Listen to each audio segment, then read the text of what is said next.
नमस्कार। Welcome students. Doctor Devendra Sharma, सहायक आचार्य समाजशास्त्र, राजकीय महिला महाविद्यालय सादुलशहर से। और आपका इस वीडियो में एक बार फिर से स्वागत है। आज इस वीडियो के अंदर हम लोग पढ़ेंगे समाजीकरण की विशेषताओं के बारे में। आपसे निवेदन रहेगा कि हमारे वीडियो को लाइक और शेयर ज़रूर करें, चैनल को सब्सक्राइब करें और व्यूज़ दें, ताकि हमें अपने आगे आने वाली वीडियोज़ हैं उनमें ज़्यादा से ज़्यादा सुधार कर सकें। तो आइए इस वीडियो के माध्यम से हम अध्ययन करते हैं समाजीकरण की विशेषताओं के बारे में। समाजीकरण की क्या क्या विशेषताएं हैं? समाजीकरण के लिए कहा जाता है कि ये एक सीखने की प्रक्रिया है। कौन सा सीखना? दो तरह से व्यक्ति समाज में सीख सकता है। एक सामाजिक मूल्यों के अनुरूप सीखने की प्रक्रिया और एक सामाजिक मूल्यों के विरुद्ध सीखने की प्रक्रिया। सामाजिक मूल्यों के अनुरूप सीखने की प्रक्रिया क्या है कि जो समाज जिस व्यवहार को स्वीकृत करता है, मान्यता देता है, जैसे सच बोलना, चोरी नहीं करना, झूठ नहीं बोलना या बड़ों का आदर करना, ये ऐसे व्यवहार हैं जिन्हें समाज के द्वारा मान्यता प्रदान की जाती है। और दूसरा जो व्यवहार है वो समाज विरोधी होता है, सामाजिक मूल्यों का विरोधी होता है, जैसे छल कपट करना, चोरी करना, झूठ बोलना, काम चोरी करना। तो ये सारे के सारे जो व्यवहार हैं वो सामाजिक मूल्यों के विरुद्ध होते हैं। तो समाजीकरण का तात्पर्य या समाजीकरण की जो प्रक्रिया है सामाजिक मूल्यों के अनुरूप व्यवहार सीखने की प्रक्रिया है, ना कि सामाजिक मूल्यों के विरुद्ध व्यवहार है वो सीखने की प्रक्रिया समाजीकरण नहीं है। दूसरा इसमें ये कहा गया कि ये एक आजन्म प्रक्रिया है। आजन्म का मतलब है लाइफ लॉन्ग प्रोसेस। जन्म से लेकर के मृत्यु तक व्यक्ति समाजीकरण के माध्यम से कुछ ना कुछ सीखता है।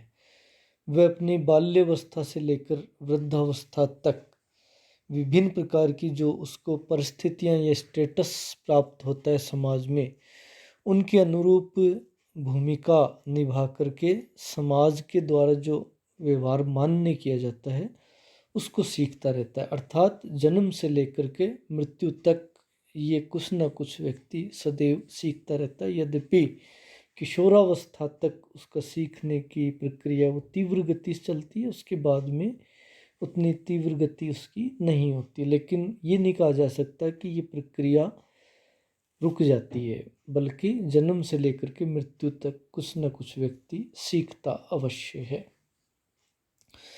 तीसरे इसमें ये कहा गया कि ये एक स्थान और समय सापेक्ष प्रक्रिया है। समय सापेक्ष और स्थान सापेक्ष से मतलब क्या है? Related to time and space. दो अलग अलग समय में सामाजिक व्यवहार अलग अलग हो सकते हैं। एक ही प्रकार का सामाजिक व्यवहार दूसरे प्रकार के समय में अलग प्रकार का हो सकता है। जैसे हम प्राचीन काल की बात करते हैं तो उस समय प्रथा प्रथा, छुआछूत आदि व्यवहार समाज में प्रचलित होते थे, बाल विवाह का व्यवहार प्रचलित होता था, लेकिन वर्तमान में ये व्यवहार समाजों में मान्य नहीं है, अपेक्षित नहीं है। इसी प्रकार से हम देख सकते हैं कि अभिवादन के जो तरीके थे पहले अलग प्रकार के थे और वर्तमान में समय के साथ में धीरे धीरे बदलते हुए इनमें कुछ ना कुछ परिवर्तन आता है और इसमें बदलाव हो जाता है। तो इस प्रकार से समाजीकरण की जो प्रक्रिया है वो समय सापेक्ष है, यानी एक समय में जो व्यवहार है हो सकता है कि दूसरे समय में वो समाज उस व्यवहार को मान्य ना करे, या एक समय में जिस व्यवहार को समाज मान्य नहीं करता दूसरे समय में वह व्यवहार को समाज मान्य कर सकता है। तो इस प्रकार की प्रक्रिया समय सापेक्ष प्रक्रिया कहलाती है। और दूसरी जो है वो बताएगी स्थान सापेक्ष। स्थान सापेक्ष से मतलब है कि एक स्थान पर प्रयुक्त होने वाला व्यवहार दूसरे स्थान पर समाज विरोधी माना जा सकता है। जैसे हम देखें कि अफ्रीका की मसाई जनजाति है, वो एक दूसरे का अभिवादन जब करती है तो एक दूसरे के ऊपर हल्का हल्का थूक करके अभिवादन करती है, जबकि इसी प्रकार का व्यवहार भारत में किया जाए तो ऐसी स्थिति में वह समाज विरोधी व्यवहार माना जाता है। तो इस प्रकार से ये प्रक्रिया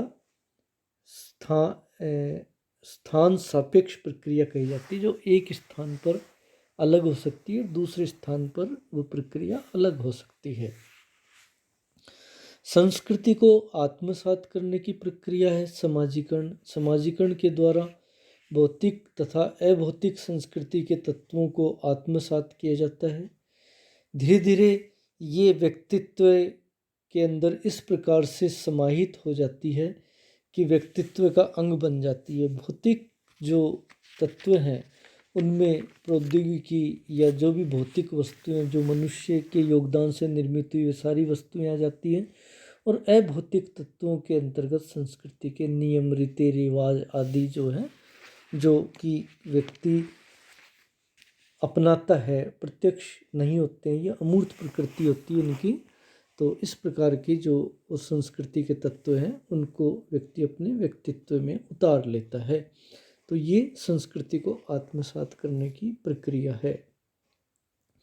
समाज का प्रकार्यात्मक सदस्य बनने की प्रक्रिया है। समाजीकरण के द्वारा व्यक्ति समाज की अपेक्षाओं के अनुरूप व्यवहार करता है। वह पहले एक जैविकीय प्राणी होता है और उससे वह सामाजिक प्राणी में बदलता है समाजीकरण के माध्यम से, और समाज की आवश्यकताएं पूरी करने के लिए संपूर्ण समाज का प्रकार्यात्मक सदस्य बन जाता है, अर्थात वह समाज की किसी न किसी आवश्यकता के अंदर योगदान देता है। तो process of becoming a functioning member of society, समाज का प्रकार्यात्मक सदस्य बनने की प्रक्रिया है समाजीकरण। ये कहा गया है कि समाजीकरण के द्वारा व्यक्ति के आत्म का विकास होता है, डेवलपमेंट ऑफ सेल्फ। समाजीकरण द्वारा व्यक्ति अपने प्रति जागरूकता उत्पन्न होती है उसकी, और उससे ये पता लग जाता है कि दूसरे व्यक्ति उससे क्या अपेक्षाएं रखते हैं, समाज में उसका क्या स्थान है। तो ये उसका आत्म इसको कहते हैं, जिसका विकास समाजीकरण की प्रक्रिया के अंतर्गत दिखाई देता है। समाजीकरण के लिए कहा गया कि ये संस्कृति के संचरण की, ट्रांसमिशन ऑफ कल्चर, संस्कृति का संचरण इस प्रक्रिया के माध्यम से होता है। संस्कृति एक पीढ़ी से दूसरी पीढ़ी को स्थानांतरित की जाती है और संस्कृति परिवर्धित और विकसित होती है। इससे संस्कृति की निरंतरता बनी रहती है, पीढ़ी दर पीढ़ी उसका हस्तांतरण समाजीकरण की प्रक्रिया के माध्यम से होता है। तो इस प्रकार से ये समाजीकरण की कुछ विशेषताएं हैं, उसमें देखी जा सकती है एक प्रक्रिया के रूप में। और अगले वीडियो के अंदर हम समाजीकरण के उद्देश्यों के बारे में बात करेंगे। धन्यवाद।